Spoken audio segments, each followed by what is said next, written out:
An aspect of remote labs that you won't find with other experiments is the opportunity to run experiments outside the classroom, collect data, bring it back to the classroom, and do something called peer review.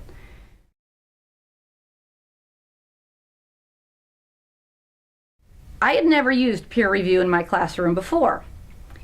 What I loved about it is students brought their data, they had a chance to sit down in groups and talk about the data, and it's not that one lab was right and one lab was wrong. But when they started talking about, well, how many data points did you collect? How many times did you actually run the experiment?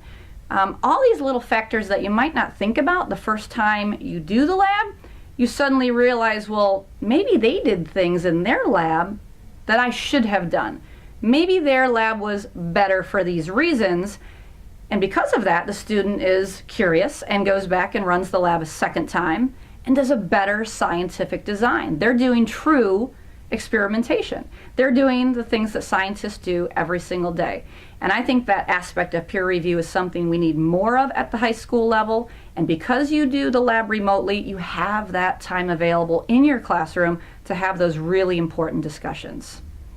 In this activity, run the remote lab again. This time, paying attention to the variables and aspects of experiment design that you might be able to improve on. Also, think about what you might need to do to better prepare your students for this process.